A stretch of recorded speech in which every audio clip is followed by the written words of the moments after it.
Well, even those within the president's inner circle reportedly doubted the massive bill would make it over the finish line in time for the holiday.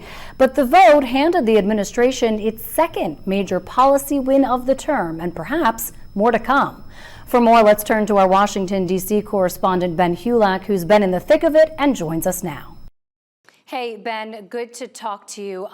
It's been a marathon. Can you take us inside just what the last several hours have been like, what the mood is like? Give us some color from down there. Yeah, the last several hours have been, I would say, sleep deprived for members on both sides, staff, the people who make this Capitol complex run. This really has been a sprint since last Friday, when Senate Republicans dropped their bill at roughly midnight Eastern time. And then all last weekend, they were amending, debating, and rewriting on the fly the bill, which then came across to the House side of the Capitol earlier this week. And then yesterday, it was unclear if Republicans had the votes.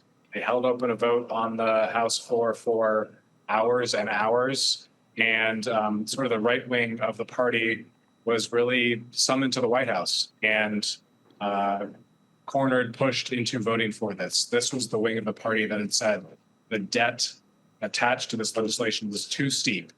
The price tag for this bill, according to the CBO, is about $3.3 trillion over 10 years. That's a nonpartisan wing of Congress that advises Congress on economic factors. But there was a sense that Republicans had the votes once they started coming to the floor last night.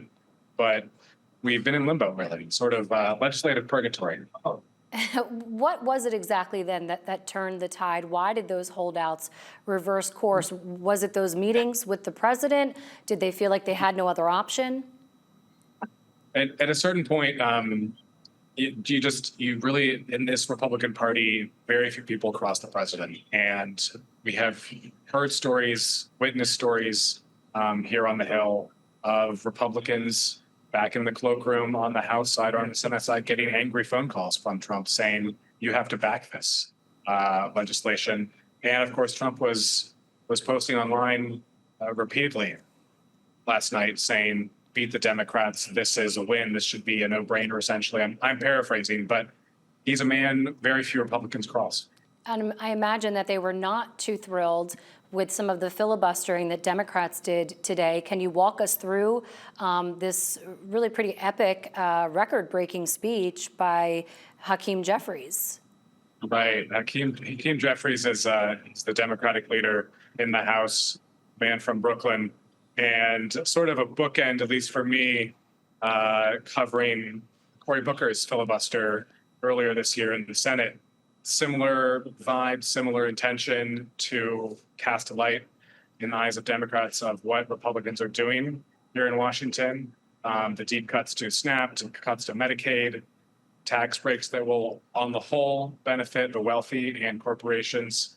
But Jeffries, this is really one of the few tools Democrats have. They didn't have the votes to stop this, so they chose to force Republicans into voting for this mammoth piece of legislation in the light of day. Very quickly, how did the New Jersey delegation vote? Was this along party lines? Is that what we were expecting? I'm surprised, just as expected, along party lines, Republicans voting for it, Democrats against. The man who's been most interesting to me in this whole process from New Jersey is Jeff Van Drew. And watching him, covering him, listening to him as this process has played out, he had some hesitation about Medicaid cuts.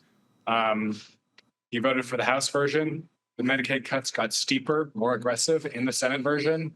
And when that version came back, and remember, both chambers have to pass an identical version of legislation, he voted for that again. Yeah. So he stuck out, but really, he's an ally of the president's. He was certainly going to be a yes, almost certainly going to be a yes all the way through. And of course, the president is expected to sign this bill tomorrow on the 4th of July.